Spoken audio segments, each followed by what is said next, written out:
Engineering mathematics 1 ਦੇ lecture ਵਿੱਚ ਤੁਹਾਡਾ ਸਵਾਗਤ ਹੈ। ਅਤੇ ਇਹ ਲੈਕਚਰ ਨੰਬਰ 14 ਹੈ। ਅਤੇ ਦੁਬਾਰਾ ਅਸੀਂ ਇੱਥੇ ਦੋ ਜਾਂ ਕਈ ਵੇਰੀਏਬਲਾਂ ਦੇ ਕਾਰਜਾਂ ਦੇ ਅੰਤਰ ਨੂੰ ਜਾਰੀ ਰੱਖਾਂਗੇ ਅਤੇ ਅੱਜ ਬਹੁਤ ਸਾਰੀਆਂ ਕਾਰਜਸ਼ੀਲ ਸਮੱਸਿਆਵਾਂ ਹੋਣਗੀਆਂ। ਜਿਵੇਂ ਅਸੀਂ ਪਿਛਲੇ ਲੈਕਚਰ ਵਿੱਚ ਵੇਖਿਆ ਹੈ ਕਿ ਇਸ ਡੈਲਟਾ Z ਨੂੰ ਪ੍ਰਗਟਾਉਣ ਦੀ ਬਜਾਏ ਇੱਥੇ ਡਿਫਰੈਂਸ਼ੀਏਬਿਲਿਟੀ ਦੀ ਬਰਾਬਰ ਪਰਿਭਾਸ਼ਾ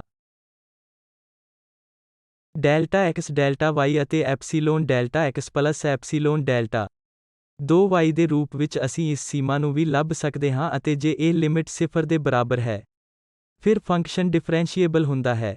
ਅਤੇ ਅਸੀਂ ਦੇਖਿਆ ਹੈ ਕਿ ਲਿਮਿਟ ਪਰਿਭਾਸ਼ਾ ਵੱਖੋ ਵੱਖਰੇ ਫੰਕਸ਼ਨਾਂ ਦੀ ਡਿਫਰੈਂਸ਼ੀਏਬਿਲਿਟੀ ਨੂੰ ਸਾਬਤ ਕਰਨ ਲਈ ਕਾਫੀ ਉਪਯੋਗੀ ਸੀ।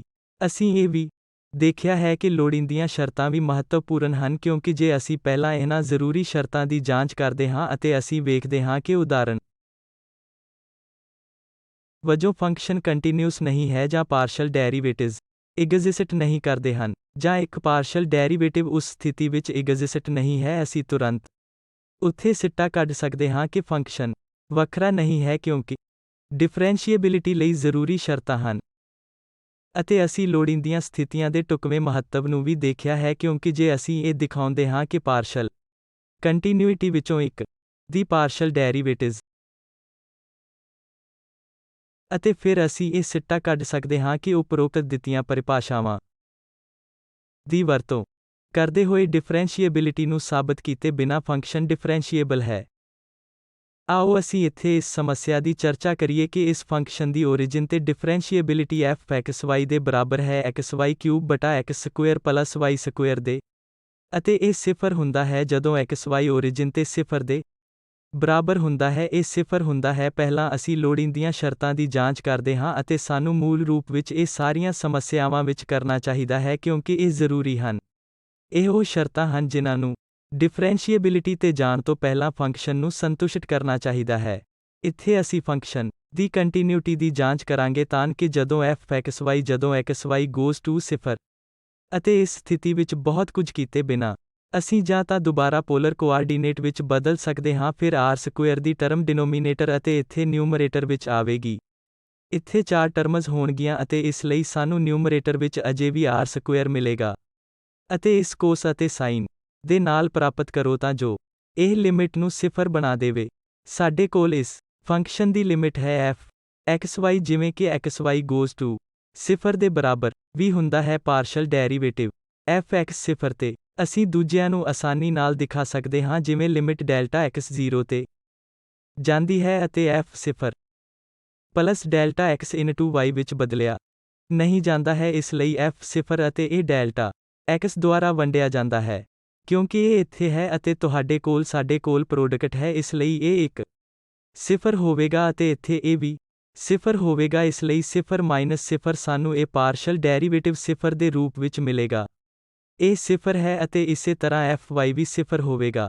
ਸਾਡੇ ਕੋਲ ਪਾਰਸ਼ਲ ਡੈਰੀਵੇਟਿਵਜ਼ ਦੀ ਹੋਂਦ ਹੈ ਅਤੇ ਸਾਡੇ ਕੋਲ 0 ਪੁਆਇੰਟ ਤੇ ਫੰਕਸ਼ਨ ਦੀ ਕੰਟੀਨਿਊਟੀ ਹੈ। ਹੁਣ ਲੋੜੀਂਦੀਆਂ ਸ਼ਰਤਾਂ ਲਈ ਸਾਨੂੰ ਇਹਨਾਂ ਪਾਰਸ਼ਲ ਡੈਰੀਵੇਟਿਵਜ਼ ਦੀ ਕੰਟੀਨਿਊਟੀ ਨੂੰ 0 ਤੇ ਜਾਂਚਣ ਦੀ ਜ਼ਰੂਰਤ ਹੈ। ਸਾਨੂੰ ਘੱਟੋ ਘੱਟ ਇਸ 0 ਪੁਆਇੰਟ ਦੇ ਨੇੜਲੇ ਖੇਤਰ ਵਿੱਚ ਸਾਰੇ ਪੁਆਇੰਟਸ ਤੇ ਇਸ f(x) ਨੂੰ ਪਾਰਸ਼ਲ ਡੈਰੀਵੇਟਿਵ ਤੋਂ ਪ੍ਰਾਪਤ ਕਰਨ ਦੀ ਜ਼ਰੂਰਤ ਹੈ। xy not equal to 0 ਤੇ ਪਾਰਸ਼ਲ ਡੈਰੀਵੇਟਿਵ ਪ੍ਰਾਪਤ ਕਰਨ ਸਾਨੂੰ ਇਸ ਫੰਕਸ਼ਨ ਨੂੰ x ਦੇ ਸੰਬੰਧ ਵਿੱਚ ਡਿਫਰੈਂਸ਼ੀਏਟ ਕਰਨਾ ਪਵੇਗਾ। ਇਸ ਲਈ y ਕੋਨਸਟੈਂਟ ਮੰਨਦੇ ਹੋਏ ਅਸੀਂ ਇਸ ਪਾਰਸ਼ਲ ਡੈਰੀਵੇਟਿਵਜ਼ ਦੇ ਕਾਰਨ ਇਸ y ਨੂੰ ਕੋਨਸਟੈਂਟ ਰੱਖਦੇ ਹੋਏ x ਦੇ ਸੰਬੰਧ ਵਿੱਚ ਇਸ ਨੂੰ ਡਿਫਰੈਂਸ਼ੀਏਟ ਕਰਾਂਗੇ। ਇਹ ਇੱਥੇ ਇਸ ਸਕੁਏਅਰ ਦੇ ਅਤੇ ਹੋਲ ਸਕੁਏਅਰ ਅਤੇ ਇਹ x square plus y square ਦੇ ਬਰਾਬਰ ਹੋਵੇਗਾ, ਇਸ ਲਈ x ਦੇ ਸੰਬੰਧ ਵਿੱਚ ਇਸ ਦਾ ਡੈਰੀਵੇਟਿਵ y ਕਿਊਬ ਹੋਵੇਗਾ, ਫਿਰ ਇਸ xy ਕਿਊਬ ਨੂੰ ਮਾਈਨਸ ਅਤੇ x ਦੇ ਸੰਬੰਧ ਵਿੱਚ ਪਾਰਸ਼ਲ ਡੈਰੀਵੇਟਿਵ ਇਹ 2x ਹੋਣਗੇ। ਇਹ x ਸਕੁਏਅਰ y ਕਿਊਬ ਇੱਥੇ ਵੀ ਸਾਨੂੰ x square y cube the times ਕਰਨਾ ਪਏਗਾ, ਇਸ ਲਈ ਇਹ x ਸਕੁਏਅਰ y ਕਿਊਬ ਨੂੰ ਮਾਈਨਸ ਕਰ ਦਿੱਤਾ ਜਾਵੇਗਾ ਅਤੇ ਫਿਰ ਇੱਥੇ y 5 ਜਿਸਦੀ ਇੱਥੇ y ਪਾਵਰ 5 ਹੈ ਅਤੇ x square plus y square whole square ਇਹ ਇੱਥੇ ਹੈ, ਇਸ ਲਈ ਇਹ non-0.xy 0 ਦੇ ਬਰਾਬਰ ਨਹੀਂ ਹੈ। ਅਸੀਂ ਡੈਰੀਵੇਟਿਵ ਪ੍ਰਾਪਤ ਕਰ ਸਕਦੇ ਹਾਂ x ਦੇ ਸੰਬੰਧ ਵਿੱਚ ਪਾਰਸ਼ਲ ਡੈਰੀਵੇਟਿਵ ਜਾਂ y ਦੇ ਸੰਬੰਧ ਵਿੱਚ ਪਾਰਸ਼ਲ ਡੈਰੀਵੇਟਿਵ ਸਿੱਧੇ ਉਸ ਫੰਕਸ਼ਨ ਦੇ ਸੰਬੰਧ ਵਿੱਚ ਸਿੱਧਾ ਉਸ ਫੰਕਸ਼ਨ ਦੇ ਡੈਰੀਵੇਟਿਵ ਨੂੰ ਲੈ ਕੇ ਅਤੇ ਦੂਜੇ ਵੇਰੀਏਬਲ ਨੂੰ ਕੌਨਸਟੈਂਟ ਰੱਖਣ ਅਤੇ ਇਸ ਨੂੰ 0 ਤੇ ਪ੍ਰਾਪਤ ਕਰਨ ਲਈ ਸਾਨੂੰ ਡਿਫਰੈਂਸ਼ੀਏਬਿਲਿਟੀ ਦੀ ਇਸ ਬੁਨਿਆਦੀ ਪਰਿਭਾਸ਼ਾ ਦੀ ਵਰਤੋਂ ਕਰਨੀ ਪਏਗੀ ਜੋ ਅਸੀਂ ਹੁਣੇ ਇੱਥੇ ਪ੍ਰਾਪਤ ਕੀਤੀ ਹੈ। f(x) 0 ਤੇ 0 ਸੀ, ਇਸ ਲਈ ਇਹ 0 ਹੈ। ਅਸੀਂ ਹੁਣ ਨੇੜਲੇ xy ਪੁਆਇੰਟ ਤੇ f(x) ਦਾ ਮੁਲਾਂਕਣ ਕੀਤਾ ਹੈ ਅਤੇ 0 ਤੇ ਵੀ।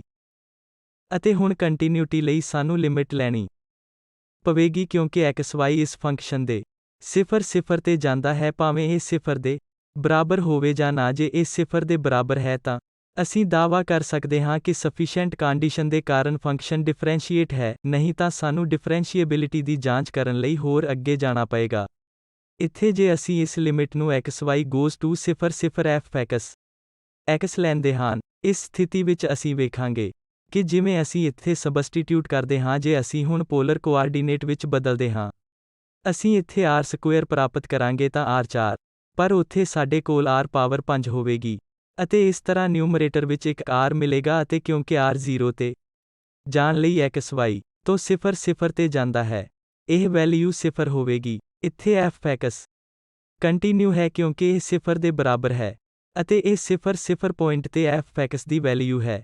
ਸਾਡੇ ਕੋਲ ਪਾਰਸ਼ਲ ਡੈਰੀਵੇਟਿਵ ਦੀ ਕੰਟੀਨਿਊਟੀ ਹੈ, ਅਤੇ ਇਹ ਕਿ ਅਸੀਂ ਇਸ ਫੰਕਸ਼ਨ ਦੀ ਡਿਫਰੈਂਸ਼ੀਏਬਿਲਿਟੀ ਨੂੰ ਸਾਬਤ ਕਰਨ ਲਈ ਹੁਣ ਵਰਤ ਸਕਦੇ ਹਾਂ ਕਿਉਂਕਿ partial derivative exist function continuous ਹੈ। ਇਸ ਲਈ ਸਾਡੇ ਕੋਲ ਲੋੜੀਂਦੀਆਂ ਕੰਡੀਸ਼ਨਸ ਹਨ ਜੋ ਸਾਨੂੰ ਦਿਖਾਉਣੀਆਂ ਚਾਹੀਦੀਆਂ ਹਨ ਕਿ ਇੱਕ ਪਾਰਸ਼ਲ ਡੈਰੀਵੇਟਿਵ ਕੰਟੀਨਿਊਸ ਹੈ। ਇਸ ਲਈ ਇੱਥੇ ਅਸੀਂ ਦਿਖਾਇਆ ਹੈ ਕਿ ਇਹ f(x) ਕੰਟੀਨਿਊਸ ਹੈ ਅਤੇ ਇਹ ਸਾਬਤ ਕਰਨ ਲਈ ਕਾਫੀ ਹੈ ਕਿ ਫੰਕਸ਼ਨ f 0 ਪੁਆਇੰਟ ਤੇ ਡਿਫਰੈਂਸ਼ੀਏਟ ਹੈ। ਇੱਥੇ ਅਗਲੀ ਸਮੱਸਿਆ ਅਸੀਂ ਇਸ ਫੰਕਸ਼ਨ ਦੇ y³ sin 1/y² origin ਤੇ ਦੁਬਾਰਾ ਡਿਫਰੈਂਸ਼ੀਏਬਿਲਿਟੀ ਬਾਰੇ ਚਰਚਾ ਕਰਾਂਗੇ।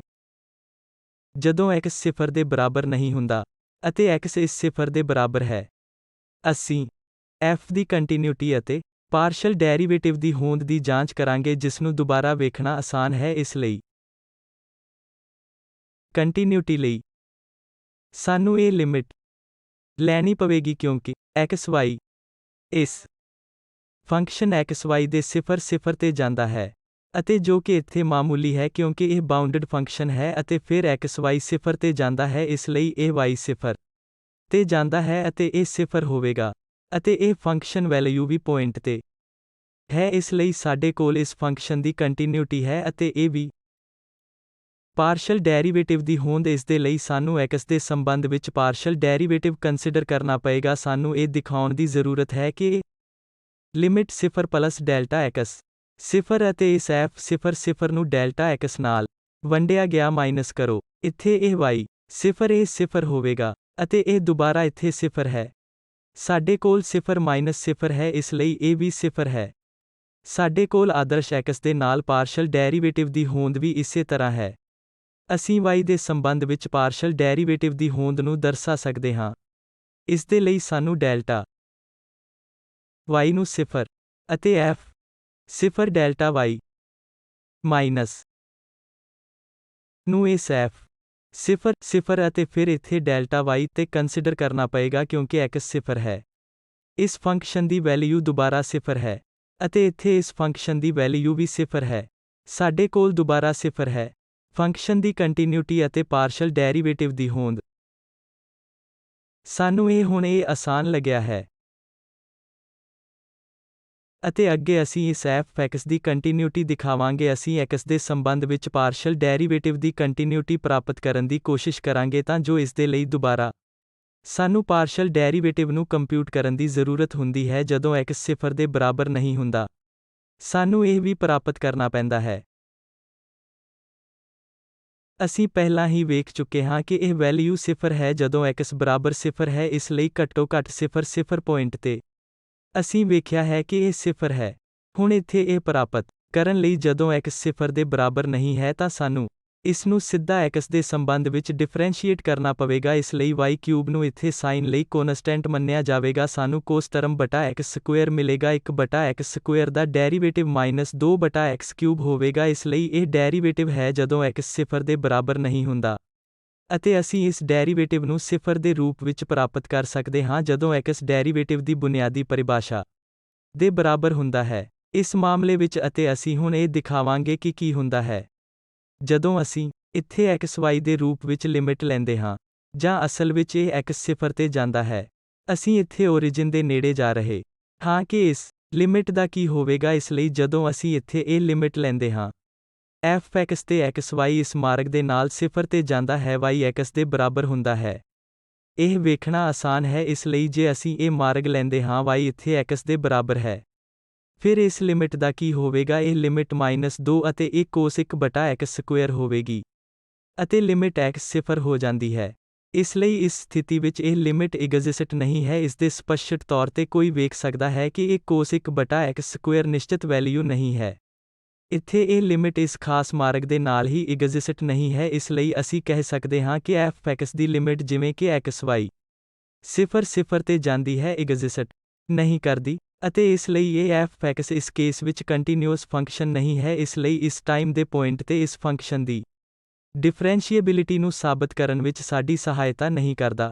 ਅਸੀਂ ਕੀ ਕਰ ਸਕਦੇ ਹਾਂ, ਅਸੀਂ ਹੋਰ ਪਾਰਸ਼ਲ ਡੈਰੀਵੇਟਿਵ fy ਦੀ ਕੰਟੀਨਿਊਟੀ ਦੀ ਹੋਰ ਜਾਂਚ ਕਰ ਸਕਦੇ ਹਾਂ। ਇਸ ਲਈ y ਦੇ ਸੰਬੰਧ ਵਿੱਚ f ਦਾ ਪਾਰਸ਼ਲ ਡੈਰੀਵੇਟਿਵ, ਅਤੇ ਜੇ ਇਹ ਦੁਬਾਰਾ ਕੰਟੀਨਿਊਸ ਹੋਣ ਦੀ ਗੱਲ ਆਉਂਦੀ ਹੈ ਤਾਂ ਅਸੀਂ ਡਿਫਰੈਂਸ਼ੀਏਬਿਲਿਟੀ ਦੀ ਸਫੀਸ਼ੀਐਂਟ ਕੰਡੀਸ਼ਨ ਦੇ ਆਧਾਰ ਤੇ ਦਾਅਵਾ ਕਰ ਸਕਦੇ ਹਾਂ, ਕਿਉਂਕਿ ਸਾਨੂੰ ਚਾਹੀਦਾ ਹੈ ਇੱਕ ਪਾਰਸ਼ਲ ਡੈਰੀਵੇਟਿਵਸ ਦੀ ਕੰਟੀਨਿਊਟੀ ਦਾ ਦਾਅਵਾ ਕਰਨ ਲਈ ਕਿ ਫੰਕਸ਼ਨ ਡਿਫਰੈਂਸ਼ੀਏਬਲ ਹੈ। ਇਸ ਲਈ ਇਸ ਕੇਸ ਵਿੱਚ ਇਹ f(x) ਕੰਟੀਨਿਊਸ ਨਹੀਂ ਹੈ। ਇਸ ਲਈ ਅਸੀਂ ਜਾਂਚ ਕਰਾਂਗੇ ਹੁਣ ਦੂਜੇ ਦੀ ਕੰਟੀਨਿਊਟੀ। ਇਸ ਲਈ ਇਸ ਮਾਮਲੇ ਵਿੱਚ ਦੁਬਾਰਾ fy, ਫਿਰ ਅਸੀਂ ਇਸ x ਕੌਨਸਟੈਂਟ ਨੂੰ ਮੰਨ ਕੇ ਇੱਥੇ ਕੰਪਿਊਟ ਕਰ ਸਕਦੇ ਹਾਂ ਤਾਂ ਇਹ ਸਿਰਫ y² ਹੋਵੇਗਾ ਜਦੋਂ x 0 ਦੇ ਬਰਾਬਰ ਨਹੀਂ ਹੈ, ਅਤੇ 0 ਜਦੋਂ x 0 ਦੇ ਬਰਾਬਰ ਹੈ ਤਾਂ ਇਸ ਲਿਮਿਟ ਨੂੰ ਦੁਬਾਰਾ ਲਵਾਂਗਾ xy ਪੁਆਇੰਟ xy ਤੇ ਇਸ fy ਦੇ 0 ਤੇ ਜਾਂਦਾ ਹੈ। ਇੱਥੇ ਇੱਕ ਹੁਣ ਸਥਿਤੀ ਵੱਖਰੀ ਹੈ। ਇਸ ਲਈ ਇੱਥੇ ਜਦੋਂ xy 0 ਤੇ ਜਾਂਦਾ ਹੈ, ਇਹ ਟਰਮ 0 ਤੇ ਜਾਏਗੀ ਅਤੇ ਇੱਥੇ ਕੁਝ ਸੀਮਤ ਹੈ। ਇਸ ਲਈ ਇਸ ਸਥਿਤੀ ਵਿੱਚ ਇਸ ਲਿਮਿਟ ਨੂੰ 0 ਵਜੋਂ ਪ੍ਰਾਪਤ ਕਰਨ ਵਿੱਚ ਕੋਈ ਸਮੱਸਿਆ ਨਹੀਂ ਹੈ। ਇਸ ਫੰਕਸ਼ਨ ਦੀ ਲਿਮਿਟ 3y² cos 1x² ਤੇ ਜਦੋਂ ਅਸੀਂ ਕਿਸੇ ਵੀ ਦਿਸ਼ਾ ਤੋਂ x y ਨੂੰ 0 ਤੇ ਲੈ ਜਾਂਦੇ ਹਾਂ ਤਾਂ ਇਹ 0 ਆ ਜਾਂਦਾ ਹੈ, ਅਤੇ ਇਹ origin ਦੇ ਨਾਲ-ਨਾਲ ਇਸ fy ਫੰਕਸ਼ਨ ਦੀ ਵੈਲਿਊ ਹੈ। ਇਸ ਲਈ ਇਹ fy ਕੰਟੀਨਿਊਸ ਹੈ। ਇਹ ਇੱਕ ਵਿਸ਼ੇਸ਼ ਉਦਾਹਰਣ ਹੈ ਜਿੱਥੇ f(x) ਕੰਟੀਨਿਊਸ ਨਹੀਂ ਸੀ ਅਤੇ ਹੁਣ fy ਕੰਟੀਨਿਊਸ ਹੈ।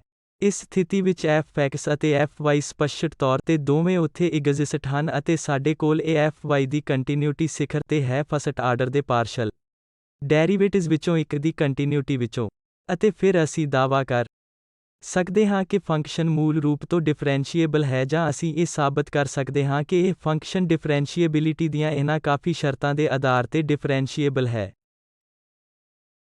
ਇੱਥੇ ਇੱਕ ਹੋਰ ਸਮੱਸਿਆ ਹੈ। ਅਸੀਂ ਇਸ f(xy) ਨੂੰ ਸਕੁਏਅਰ ਰੂਟ xy ਦੇ ਬਰਾਬਰ ਲੈਂਦੇ ਹਾਂ ਜਦੋਂ ਸਾਡੇ ਕੋਲ ਇਹ xy ਇਹ ਪ੍ਰੋਡਕਟ 0 ਦੇ ਬਰਾਬਰ ਪੋਜ਼ਿਟਿਵ ਹੁੰਦਾ ਹੈ, ਨਹੀਂ ਤਾਂ ਪਰਿਭਾਸ਼ਾ ਵਿੱਚ ਇੱਥੇ ਸਮੱਸਿਆ ਆਵੇਗੀ ਅਤੇ ਕਿਤੇ ਹੋਰ 0। ਇਸ ਲਈ ਅਸੀਂ ਇਹ ਨਿਰਧਾਰਤ ਕਰਾਂਗੇ ਕਿ ਫੰਕਸ਼ਨ origin ਤੇ ਡਿਫਰੈਂਸ਼ੀਏਟ ਹੈ ਜਾਂ ਨਹੀਂ। ਇਸ ਫੰਕਸ਼ਨ ਦੀ ਕੰਟੀਨਿਊਟੀ ਦੁਬਾਰਾ ਸਧਾਰਨ ਹੈ, ਕਿਉਂਕਿ ਜਦੋਂ xy ਕਿਸੇ ਵੀ ਦਿਸ਼ਾ ਤੋਂ 0 ਤੇ ਜਾਂਦਾ ਹੈ ਤਾਂ ਇਹ 0 ਤੇ ਜਾਏਗਾ, ਅਤੇ ਫੰਕਸ਼ਨ ਨੂੰ origin ਤੇ 0 ਵਜੋਂ ਵੀ ਪਰਿਭਾਸ਼ਤ ਕੀਤਾ ਗਿਆ ਹੈ। ਸਾਡੇ ਕੋਲ ਫੰਕਸ਼ਨ ਦੀ ਕੰਟੀਨਿਊਟੀ ਹੈ, ਅਤੇ ਪਾਰਸ਼ਲ ਡੈਰੀਵੇਟਿਵਸ ਦੀ ਹੋਂਦ ਵੀ ਅਸੀਂ ਇਸ ਪਰਿਭਾਸ਼ਾ ਦੀ ਦੁਬਾਰਾ ਵਰਤੋਂ ਕਰ ਸਕਦੇ ਹਾਂ। ਇਸ ਲਈ ਇੱਥੇ f(x) ਅਤੇ y 0 ਇਹ ਪ੍ਰੋਡਕਟ 0 ਹੈ। ਇਸ ਲਈ ਅਸੀਂ ਇਸ ਨੂੰ ਦੁਬਾਰਾ 0 ਪ੍ਰਾਪਤ ਕਰਾਂਗੇ, ਅਤੇ ਇਹ f(0) ਇੰਨਾ 0 ਹੈ। ਇਸ ਲਈ ਇਹ f(x) 0 ਪੁਆਇੰਟ ਤੇ 0 ਹੈ, ਅਤੇ ਇਸੇ ਤਰ੍ਹਾਂ fy ਵੀ 0 ਤੇ 0 ਹੈ। ਇਹ ਫੰਕਸ਼ਨ ਕੰਟੀਨਿਊਸ ਹੈ ਅਤੇ partial order first order derivatives exist ਕਰਦੇ ਹਨ। ਹੁਣ ਇਹਨਾਂ ਡਿਫਰੈਂਸ਼ੀਏਬਿਲਿਟੀ ਦੀ ਜਾਂਚ ਕਰਨ ਲਈ ਅਸੀਂ ਇਸ ਲਿਮਿਟ ਨੂੰ ਘਟਾ ਦੇਵਾਂਗੇ ਕਿ ਜੇ ਇਹ ਲਿਮਿਟ 0 ਹੋ ਜਾਂਦੀ ਹੈ ਤਾਂ ਇਸ ਲਿਮਿਟ ਦੀ ਵੈਲਿਊ ਕੀ ਹੈ। ਫਿਰ ਫੰਕਸ਼ਨ ਡਿਫਰੈਂਸ਼ੀਏਬਲ ਹੁੰਦਾ ਹੈ। ਜੇ ਸਾਨੂੰ ਇਹ ਲਿਮਿਟ 0 ਨਹੀਂ ਮਿਲਦੀ ਤਾਂ ਫੰਕਸ਼ਨ ਡਿਫਰੈਂਸ਼ੀਏਬਲ ਨਹੀਂ ਹੁੰਦਾ। ਇਸ ਦੇ ਲਈ ਸਾਨੂੰ ਇਹ dz ਪ੍ਰਾਪਤ ਕਰਨ ਦੀ ਜ਼ਰੂਰਤ ਹੈ, ਜੋ ਕਿ x ਦੇ ਸੰਬੰਧ ਵਿੱਚ z ਦਾ ਪਾਰਸ਼ਲ ਡੈਰੀਵੇਟਿਵ ਹੈ, ਅਤੇ origin y ਦੇ ਸੰਬੰਧ ਵਿੱਚ z ਦਾ ਪਾਰਸ਼ਲ ਡੈਰੀਵੇਟਿਵ ਜੋ ਕਿ ਸੀ ਅਤੇ ਦੋਵੇਂ 0 ਸਨ। ਇਸ ਲਈ ਸਾਡੇ ਕੋਲ ਇਹ dz 0 ਦੇ ਬਰਾਬਰ ਹੈ, ਅਤੇ ਇਹ ਡੈਲਟਾ z ਜੋ ਕਿ f0 plus delta x 0 plus delta y minus ਹੈ, ਇਹ f0 ਹੈ। ਇਸ ਲਈ ਇਹ ਬਣ ਜਾਵੇਗਾ ਇੱਕ ਡੈਲਟਾ x ਡੈਲਟਾ y ਦਾ ਸਕੁਏਅਰ ਰੂਟ ਅਤੇ ਇਹ ਇੱਥੇ -0 ਹੈ। ਮੰਨਦੇ ਹੋਏ ਕਿ ਇਹ ਪ੍ਰੋਡਕਟ 0 ਹੈ, ਇਸ ਲਈ ਅਸੀਂ ਇਸ ਡੈਲਟਾ ਸੈੱਟ ਨੂੰ ਵਰਗ ਰੂਟ ਡੈਲਟਾ x ਅਤੇ ਡੈਲਟਾ y ਦੇ ਰੂਪ ਵਿੱਚ ਪ੍ਰਾਪਤ ਕਰਦੇ ਹਾਂ। ਹੁਣ ਇੱਥੇ constant delta z dz delta rho ਦੇ ਉੱਤੇ ਹੋਵੇਗਾ। ਇਸ ਲਈ ਇਹ delta z square root x ਅਤੇ square root x delta y ਅਤੇ ਇਹ ਡਾਟਾ ਰੋ ਇੱਥੇ root delta x square plus delta y ਦਾ ਸਕੁਏਅਰ ਰੂਟ ਸੀ।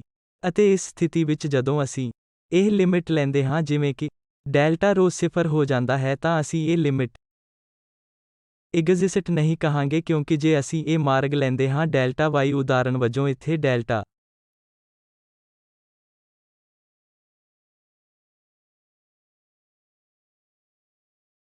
x ਦੇ ਬਰਾਬਰ ਹੈ ਤਾਂ ਇੱਥੇ ਕੀ ਹੋਵੇਗਾ, ਤੁਹਾਡੇ ਕੋਲ ਇੱਥੇ ਡੈਲਟਾ x ਅਤੇ ਡੈਲਟਾ x ਸਕੁਏਅਰ ਹੋਵੇਗਾ ਤਾਂ ਇਹ ਡੈਲਟਾ x ਸਕੁਏਅਰ ਦੀਆਂ ਟਰਮਜ਼ ਉੱਥੇ ਅਲੋਪ ਹੋ ਜਾਣਗੀਆਂ, ਇਸ ਲਈ ਸਾਡੇ ਕੋਲ ਸਕੁਏਅਰ ਰੂਟ ਹੈ। ਇਸ ਲਈ ਇਸ ਮਾਰਗ ਦੇ ਨਾਲ ਡੈਲਟਾ y ਡੈਲਟਾ x ਦੇ ਬਰਾਬਰ ਹੈ।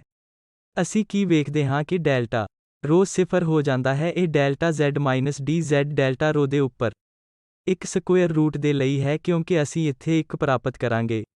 ਜਦੋਂ ਡੈਲਟਾ x ਸਕੁਏਅਰ ਇੱਥੇ ਕੈਂਸਲ ਹੋ ਜਾਂਦਾ ਹੈ 1 ਪਲੱਸ ਇੱਥੇ ਦੁਬਾਰਾ 1 ਪਲੱਸ 1 ਕੇ ਸਕੁਏਅਰ ਰੂਟ 2 ਆ ਜਾਣਗੇ। ਇਸ ਮਾਰਗ ਦੇ ਨਾਲ ਲੀਨੀਅਰ ਭਾਗ ਡੈਲਟਾ y ਡੈਲਟਾ x ਦੇ ਬਰਾਬਰ ਹੈ। ਇਹ ਲਿਮਿਟ 1 ਭਾਗ 2 ਦੇ ਬਰਾਬਰ ਹੈ। ਨਿਸ਼ਚਿਤ ਤੌਰ ਤੇ ਇਹ ਲਿਮਿਟ 0 ਦੇ ਬਰਾਬਰ ਨਹੀਂ ਹੋ ਸਕਦੀ ਹੈ, ਇਸ ਲਈ ਇੱਥੇ ਖੁਦ ਇੱਕ ਰਸਤਾ ਲੈ ਕੇ ਅਤੇ ਲਿਮਿਟ ਨੂੰ 0 ਤੋਂ ਵੱਖਰਾ ਦਰਸਾਉਂਦਾ ਹੈ। ਹਾਲਾਂਕਿ ਲਿਮਿਟ ਐਗਜ਼ਿਸਟ ਹੋ ਸਕਦੀ ਹੈ ਜਾਂ ਲਿਮਿਟ ਐਗਜ਼ਿਸਟ ਨਹੀਂ ਹੈ, ਇਹ ਸਾਬਤ ਕਰਨ ਵਿੱਚ ਕੋਈ ਫਰਕ ਨਹੀਂ ਪੈਂਦਾ ਕਿ ਫੰਕਸ਼ਨ ਡਿਫਰੈਂਸ਼ੀਏਬਲ ਨਹੀਂ ਹੈ, ਕਿਉਂਕਿ ਡਿਫਰੈਂਸ਼ੀਏਬਿਲਿਟੀ ਲਈ ਇਹ ਲਿਮਿਟ 0 ਦੇ ਬਰਾਬਰ ਹੋਣੀ ਚਾਹੀਦੀ ਹੈ। ਅਤੇ ਜੋ ਅਸੀਂ ਵੇਖਿਆ ਹੈ ਕਿ ਇਸ ਖਾਸ ਮਾਰਗ ਦੇ ਨਾਲ ਇਹ ਲਿਮਿਟ 1 ਸਕੁਏਅਰ ਰੂਟ 2 ਦੇ ਬਰਾਬਰ ਹੈ, ਅਤੇ ਇਸ ਲਈ ਅਸੀਂ ਹੁਣ ਕਹਿ ਸਕਦੇ ਹਾਂ ਕਿ ਫੰਕਸ਼ਨ ਵੱਖਰਾ ਨਹੀਂ ਹੈ, ਕਿਉਂਕਿ ਇਹ ਲਿਮਿਟ 0 ਦੇ ਬਰਾਬਰ ਨਹੀਂ ਹੋ ਸਕਦੀ। ਇਸ ਮਾਮਲੇ ਵਿੱਚ ਫੰਕਸ਼ਨ ਡਿਫਰੈਂਸ਼ੀਏਬਲ ਨਹੀਂ ਹੈ।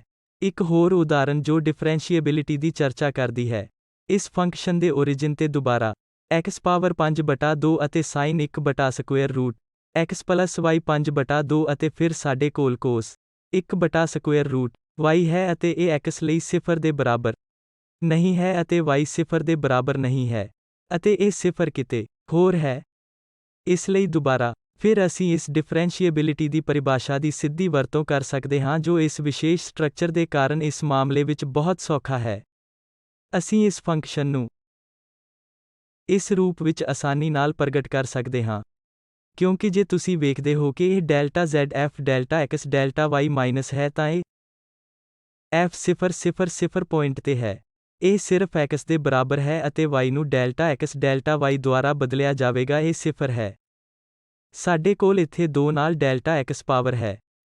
ਫਿਰ ਸਾਈਨ ਟਰਮਜ਼ 1 ਤੋਂ ਵੱਧ square root delta x plus ਇੱਥੇ ਸਾਡੇ ਕੋਲ ਡੈਲਟਾ y ਪਾਵਰ 5 ਨਾਲ 2 ਹੈ ਅਤੇ ਫਿਰ ਸਾਡੇ ਕੋਲ ਇੱਕ ਸਾਈਨ ਹੈ ਅਤੇ ਫਿਰ ਇੱਥੇ ਸਾਡੇ ਕੋਲ ਇੱਕ ਕੋਸ ਟਰਮ ਹੈ। ਇਹ ਇੱਥੇ ਕੋਸ ਹੈ, ਇਸ ਲਈ ਕੋਸ 1 ਸਕੁਏਅਰ ਰੂਟ y।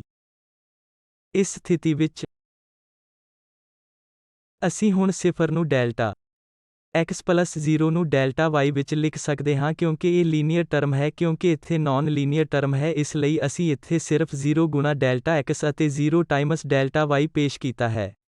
ਇੱਥੇ ਅਸੀਂ ਇਸ ਇੱਕ ਡੈਲਟਾ x ਨੂੰ ਬਾਹਰ ਲੈ ਗਏ ਹਾਂ, ਕਿਉਂਕਿ ਸਾਨੂੰ ਇੱਥੇ ਉਸ ਫਾਰਮੈਟ ਦੀ ਜ਼ਰੂਰਤ ਹੈ ਐਪੀਸਿਲਨ 1 ਡੈਲਟਾ x।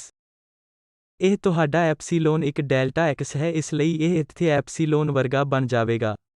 ਅਤੇ ਫਿਰ ਪਲੱਸ ਇੱਥੋਂ ਵੀ ਅਸੀਂ ਇਸ ਡੈਲਟਾ y ਟਰਮ ਨੂੰ ਦੂਰ ਲੈ ਗਏ ਹਾਂ।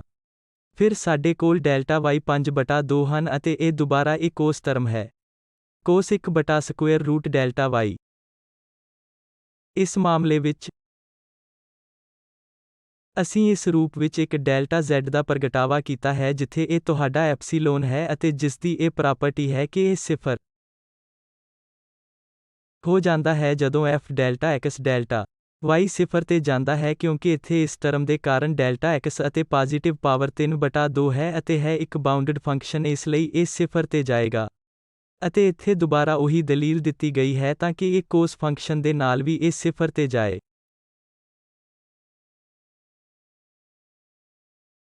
ਉਸ ਸਥਿਤੀ ਵਿੱਚ ਇਹ ਫੰਕਸ਼ਨ ਡਿਫਰੈਂਸ਼ੀਏਬਲ ਹੈ, ਕਿਉਂਕਿ ਅਸੀਂ ਇਸ ਫੰਕਸ਼ਨ ਨੂੰ ਆਸਾਨੀ ਨਾਲ ਪ੍ਰਗਟ ਕਰ ਸਕਦੇ ਹਾਂ।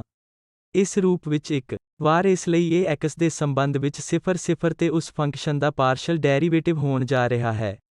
ਅਤੇ ਇਹ ਸਾਡੇ ਲਈ y ਨੂੰ 0 ਪੁਆਇੰਟ ਅਤੇ ਡੈਲਟਾ y ਪਲਸ ਦੇ ਸੰਬੰਧ ਵਿੱਚ ਪਾਰਸ਼ਲ ਡੈਰੀਵੇਟਿਵ ਦੇ ਵੱਲ ਜਾ ਰਿਹਾ ਹੈ। ਇਹ ਡੈਲਟਾ x ਐਪਸੀਲੋਨ ਇੱਕ ਟਰਮ ਡੈਲਟਾ y ਐਪਸੀਲੋਨ 2 ਟਰਮ ਹੈ। ਇੱਥੇ ਇਸ ਫੰਕਸ਼ਨ ਦੇ ਸਿੱਧੇ ਰੂਪ ਵਿੱਚ ਇਸ ਰੂਪ ਵਿੱਚ ਪ੍ਰਗਟ ਕਰਨਾ ਬਹੁਤ ਆਸਾਨ ਸੀ ਕਿਉਂਕਿ ਡੈਲਟਾ z ਇੱਕ delta x plus b delta y plus epsilon delta x plus epsilon delta y ਦੇ ਬਰਾਬਰ ਹੈ। ਅਤੇ ਫਿਰ ਸਾਨੂੰ ਇਹ ਸਾਬਤ ਕਰਨਾ ਹੋਵੇਗਾ ਕਿ ਇਹ ਫੰਕਸ਼ਨ ਡਿਫਰੈਂਸ਼ੀਏਬਲ ਹੈ। ਇੱਥੇ ਇੱਕ ਹੋਰ ਉਦਾਹਰਣ ਹੈ ਕਿ f(x, y) ਨੂੰ 0 ਤੇ ਪਰਿਭਾਸ਼ਿਤ ਕੀਤਾ ਗਿਆ ਹੈ। ਜਦੋਂ x, y 0 ਦੇ ਬਰਾਬਰ ਨਹੀਂ ਹੁੰਦਾ, ਅਤੇ ਜਦੋਂ x, y ਪ੍ਰੋਡਕਟ 0 ਹੁੰਦਾ ਹੈ ਤਾਂ ਇਹ ਫੰਕਸ਼ਨ 1 ਹੁੰਦਾ ਹੈ। ਅਤੇ ਅਸੀਂ origin ਵਿੱਚ f(x) ਅਤੇ f(y) ਦੀ ਹੋਂਦ ਦੀ ਜਾਂਚ ਕਰਨਾ ਚਾਹੁੰਦੇ ਹਾਂ। ਅਤੇ ਅਸੀਂ ਇਹ ਵੀ ਜਾਣਨਾ ਚਾਹੁੰਦੇ ਹਾਂ ਕਿ ਫੰਕਸ਼ਨ origin ਵਿੱਚ ਡਿਫਰੈਂਸ਼ੀਏਬਲ ਹੈ ਜਾਂ ਨਹੀਂ।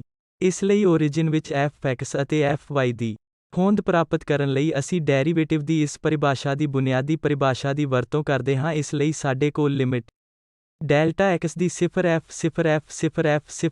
f(0) ਹੈ। ਅਤੇ ਹੁਣ ਤੁਸੀਂ ਨੋਟ ਕੀਤਾ ਹੈ ਕਿ ਇਹ f ਡੈਲਟਾ x 0 ਇੱਥੇ ਦਲੀਲ ਦਾ ਇਹ ਪ੍ਰੋਡਕਟ 0 ਹੈ। ਵੈਲਿਊ ਇਸ ਤੋਂ ਆਵੇਗੀ ਇਸ ਲਈ ਇਹ 1 ਹੈ। ਅਤੇ f(0) ਇਸ ਲਈ ਦੁਬਾਰਾ ਇਹ ਇੱਥੇ 1 ਹੈ। 1 ਇਹ 0 ਹੈ ਜੋ ਲਿਮਿਟ 0 ਹੈ। ਇਸੇ ਤਰ੍ਹਾਂ fy ਲਈ ਜਦੋਂ ਸਾਡੇ ਕੋਲ ਡੈਲਟਾ y ਤੋਂ 0 ਹੁੰਦਾ ਹੈ। ਹੁਣ ਇਹ ਡੈਲਟਾ y ਤੋਂ 0 ਹੈ। ਅਤੇ f0 delta y f0 0 delta y ਉੱਤੇ ਇਸ ਤਰ੍ਹਾਂ। ਦੁਬਾਰਾ ਫਿਰ ਇਹ 1 ਹੈ ਅਤੇ ਇਹ ਵੀ 1 ਹੈ। origin ਤੇ y ਦੇ ਸੰਬੰਧ ਵਿੱਚ f ਦੇ ਪਾਰਸ਼ਲ ਡੈਰੀਵੇਟਿਵ ਦੇ ਰੂਪ ਵਿੱਚ ਸਾਡੇ ਕੋਲ ਦੁਬਾਰਾ -0 ਹੈ। ਹੁਣ ਅਸੀਂ origin ਤੇ f ਦੀ ਨਿਰੰਤਰਤਾ ਦੀ ਜਾਂਚ ਕਰਾਂਗੇ ਤਾਂ ਜੋ ਅਸੀਂ ਇਹ ਵੇਖੀਏ ਕਿ ਜਦੋਂ x, y 0 ਤੇ ਜਾਂਦਾ ਹੈ ਤਾਂ ਇਸ ਲਿਮਿਟ ਦੇ f(x, y) ਦੀ ਵੈਲਿਊ ਕੀ ਹੁੰਦੀ ਹੈ। y ਦੇ ਬਰਾਬਰ ਹੁੰਦਾ ਹੈ। ਇਸ x ਦੇ ਨਾਲ y ਦੇ ਬਰਾਬਰ ਹੈ। ਜੋ ਸਾਡੇ ਕੋਲ x ਦੇ ਨਾਲ ਹੈ ਉਹ y ਲਾਈਨ ਦੇ ਬਰਾਬਰ ਹੈ। ਜੇ ਅਸੀਂ ਇੱਥੇ ਇਸ origin ਪੁਆਇੰਟ ਤੇ ਪਹੁੰਚਦੇ ਹਾਂ, ਇੱਥੇ ਕੀ ਹੋਵੇਗਾ। ਇਸ ਲਈ ਇਹਨਾਂ ਸਾਰੇ ਪੁਆਇੰਟਸ ਤੇ x, y ਪ੍ਰੋਡਕਟ ਕਿਸੇ ਹੋਰ ਪੁਆਇੰਟ ਤੇ 0 ਦੇ ਬਰਾਬਰ ਨਹੀਂ ਹੈ। ਫਿਰ origin ਪ੍ਰੋਡਕਟ 0 ਦੇ ਬਰਾਬਰ ਨਹੀਂ ਹੈ। ਇਸ ਲਈ ਫੰਕਸ਼ਨ ਵੈਲਿਊ 0 ਲਵੇਗਾ। ਜਦੋਂ ਅਸੀਂ ਇਸ ਦੇ ਨਾਲ ਪਹੁੰਚ ਰਹੇ ਹਾਂ x ਇਸ 0 ਵੱਲ y ਲਾਈਨ ਦੇ ਬਰਾਬਰ ਹੈ। ਸਾਡੇ ਕੋਲ ਫੰਕਸ਼ਨ ਵੈਲਿਊ 0 ਹੈ। ਅਸੀਂ ਜੋ ਵੀ ਨੇੜਲੇ 0 ਦੇ ਨੇੜੇ ਲੈਂਦੇ ਹਾਂ ਇਸ ਫੰਕਸ਼ਨ ਦਾ ਵੈਲਿਊ 0 ਹੁੰਦਾ ਹੈ ਕਿਉਂਕਿ ਫੰਕਸ਼ਨ ਨੂੰ 0 ਵਜੋਂ ਪਰਿਭਾਸ਼ਿਤ ਕੀਤਾ ਜਾਂਦਾ ਹੈ ਜਦੋਂ x, y 0 ਦੇ ਬਰਾਬਰ ਨਹੀਂ ਹੁੰਦਾ। ਜਦੋਂ ਅਸੀਂ ਇੱਥੇ ਇਸ ਲਾਈਨ ਦੇ ਨਾਲ ਸ਼ੁਰੂਆਤ ਕਰਨ ਲਈ origin ਤੇ ਪਹੁੰਚ ਰਹੇ ਹਾਂ ਤਾਂ ਫੰਕਸ਼ਨ ਵੈਲਿਊ 0 ਲੈ ਰਹੇ ਹਨ। ਅਸੀਂ origin ਦੇ ਜੋ ਵੀ ਨੇੜੇ ਹਾਂ ਫੰਕਸ਼ਨ 0 ਦਾ ਵੈਲਿਊ ਕੇਵਲ origin ਸਥਾਨ ਤੇ ਲਵੇਗਾ ਜੋ 1 ਹੈ। ਇੱਥੇ ਡਿਸਕੰਟੀਨਿਊਟੀ ਦਾ ਇੱਕ ਪੁਆਇੰਟ ਹੈ। ਇਸ ਲਈ ਇਸ x ਦੇ ਨਾਲ ਇਹ ਲਿਮਿਟ y ਦੇ ਬਰਾਬਰ ਹੈ 0 ਹੈ, ਜਦੋਂ ਕਿ origin ਤੇ ਇਸ ਫੰਕਸ਼ਨ ਦੀ ਵੈਲਿਊ 1 ਹੈ। ਅਸੀਂ ਸਪਸ਼ਟ ਤੌਰ ਤੇ ਦੇਖ ਸਕਦੇ ਹਾਂ ਕਿ ਫੰਕਸ਼ਨ ਡਿਫਰੈਂਸ਼ੀਏਬਲ ਜਾਂ ਕੰਟੀਨਿਊਸ ਨਹੀਂ ਹੈ। ਇਹ 0 ਤੇ ਫੰਕਸ਼ਨ ਵੈਲਿਊ ਦੇ ਬਰਾਬਰ ਨਹੀਂ ਹੈ। ਇਸ ਲਈ ਇਹ ਫੰਕਸ਼ਨ origin ਵਿੱਚ ਕੰਟੀਨਿਊਸ ਨਹੀਂ ਹੈ। ਅਤੇ ਕਿਉਂਕਿ ਫੰਕਸ਼ਨ ਕੰਟੀਨਿਊਸ ਨਹੀਂ ਹੈ, ਅਸੀਂ ਡਿਫਰੈਂਸ਼ੀਏਬਿਲਿਟੀ ਬਾਰੇ ਫੈਸਲਾ ਕਰ ਸਕਦੇ ਹਾਂ, ਕਿਉਂਕਿ ਕੰਟੀਨਿਊਟੀ ਡਿਫਰੈਂਸ਼ੀਏਬਿਲਿਟੀ ਲਈ ਜ਼ਰੂਰੀ ਕੰਡੀਸ਼ਨ ਹੈ। ਜੇ ਫੰਕਸ਼ਨ ਕੰਟੀਨਿਊਸ ਨਹੀਂ ਹੈ ਤਾਂ ਨਿਸ਼ਚਿਤ ਰੂਪ ਤੋਂ ਫੰਕਸ਼ਨ ਡਿਫਰੈਂਸ਼ੀਏਬਲ ਨਹੀਂ ਹੈ। ਇਸ ਲਈ ਇਹ ਫੰਕਸ਼ਨ f origin ਤੇ ਡਿਫਰੈਂਸ਼ੀਏਬਲ ਨਹੀਂ ਹੈ। ਸਾਨੂੰ ਡਿਫਰੈਂਸ਼ੀਏਬਿਲਿਟੀ ਲਈ ਕਿਸੇ ਹੋਰ ਟੈਸਟ ਲਈ ਜਾਣਾ ਪਏਗਾ। ਕਿਉਂਕਿ ਫੰਕਸ਼ਨ ਕੰਟੀਨਿਊਸ ਨਹੀਂ ਹੈ ਹਾਲਾਂਕਿ ਇਸ ਕੇਸ ਵਿੱਚ ਪਾਰਸ਼ਲ ਡੈਰੀਵੇਟਿਵਜ਼ ਐਗਜ਼ਿਸਟ ਕਰਦੇ ਹਨ। ਇੱਥੇ ਲੋੜੀਂਦੀਆਂ ਕੰਡੀਸ਼ਨਸ ਵਿੱਚੋਂ ਇੱਕ ਪੂਰੀ ਹੋ ਗਈ ਹੈ ਪਰ ਕੰਟੀਨਿਊਟੀ ਡਿਫਰੈਂਸ਼ੀਏਬਿਲਿਟੀ ਲਈ ਜ਼ਰੂਰੀ ਸ਼ਰਤ ਵੀ ਹੈ ਜੋ ਇੱਥੇ ਪੂਰੀ ਨਹੀਂ ਹੁੰਦੀ। ਇਸ ਲਈ ਫੰਕਸ਼ਨ ਕੰਟੀਨਿਊਸ ਨਹੀਂ ਹੈ ਅਤੇ ਇਸ ਲਈ ਫੰਕਸ਼ਨ ਬਿਨਾਂ ਕਿਸੇ ਹੋਰ ਜਾਂਚ ਦੇ ਡਿਫਰੈਂਸ਼ੀਏਬਲ ਨਹੀਂ ਹੁੰਦਾ।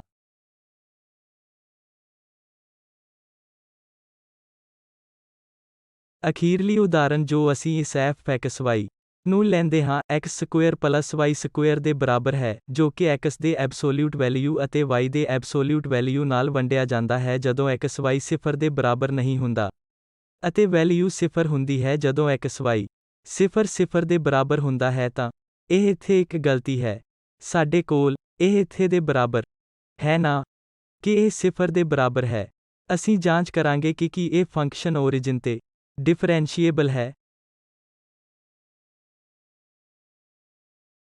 ਇਸ ਇੱਕ ਲਈ ਨਿਰੰਤਰਤਾ ਦੀ ਜਾਂਚ ਵੱਖ-ਵੱਖ ਤਰੀਕਿਆਂ ਨਾਲ ਕੀਤੀ ਜਾ ਸਕਦੀ ਹੈ, ਜਿਸ ਨੂੰ ਅਸੀਂ ਪੋਲਰ ਕੋਆਰਡੀਨੇਟ ਵਿੱਚ ਬਦਲ ਸਕਦੇ ਹਾਂ ਜਾਂ ਅਸੀਂ ਐਪਸੀਲੋਨ ਡੈਲਟਾ ਦ੍ਰਿਸ਼ਟੀਕੋਣ ਦੀ ਵਰਤੋਂ ਇਹ ਦਰਸਾਉਣ ਲਈ ਕਰ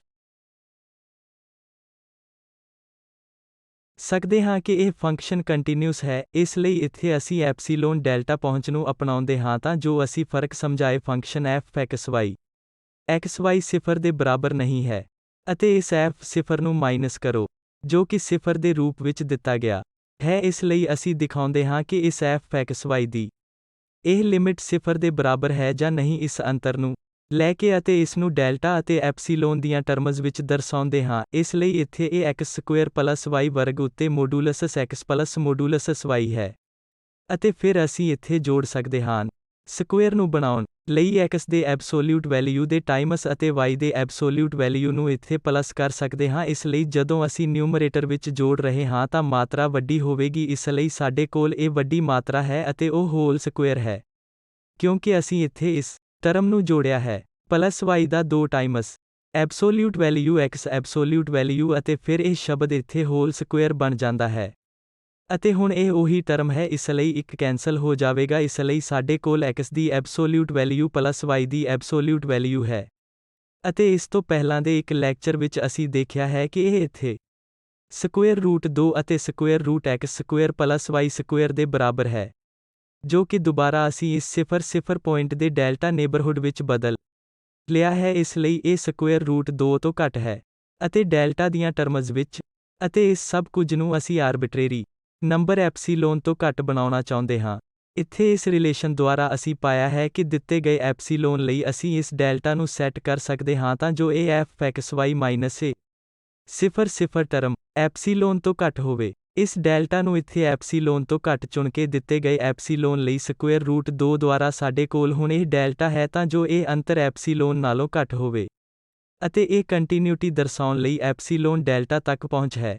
ਅਸੀਂ ਦਿਖਾਇਆ ਹੈ ਕਿ ਜੇਕਰ ਅਸੀਂ ਇੱਥੇ ਇਸ ਡੈਲਟਾ ਨੂੰ ਚੁਣਦੇ ਹਾਂ ਤਾਂ ਇਹ ਅੰਤਰ ਐਪਸੀਲੋਨ ਤੋਂ ਘੱਟ ਹੋਵੇਗਾ ਜਦੋਂ ਵੀ ਅਸੀਂ ਇਸ 0 0 ਪੁਆਇੰਟ ਦੇ ਇਸ ਡੈਲਟਾ ਨੇਬਰਹੁੱਡ ਤੋਂ ਕੋਈ ਪੁਆਇੰਟ xy ਲੈਂਦੇ ਹਾਂ ਅਤੇ ਇਸ ਦਾ ਮਤਲਬ ਹੈ ਕਿ ਫੰਕਸ਼ਨ ਕੰਟੀਨਿਊਸ ਹੈ। ਇਸ ਫੰਕਸ਼ਨ ਦੀ ਡਿਫਰੈਂਸ਼ੀਏਬਿਲਿਟੀ ਨੂੰ ਦਿਖਾਉਣ ਲਈ ਹੁਣ ਅੱਗੇ ਚੱਲ ਰਹੇ ਹਾਂ ਤਾਂ ਹੁਣ ਅਸੀਂ ਇੱਥੇ ਪਰਿਭਾਸ਼ਾ ਦੇ ਅਨੁਸਾਰ ਪਾਰਸ਼ਲ ਡੈਰੀਵੇਟਿਵਜ਼ ਦੀ ਹੋਂਦ ਨੂੰ ਦੁਬਾਰਾ ਦਿਖਾਵਾਂਗੇ। ਸਾਡੇ ਕੋਲ ਡੈਲਟਾ x ਉੱਤੇ f ਡੈਲਟਾ x 0 f 0 0 ਹੈ ਤਾਂ ਇੱਥੇ ਇਹ ਟਰਮ y ਹੋਵੇਗੀ 0 ਤੇ ਸੈੱਟ ਕਰੋ।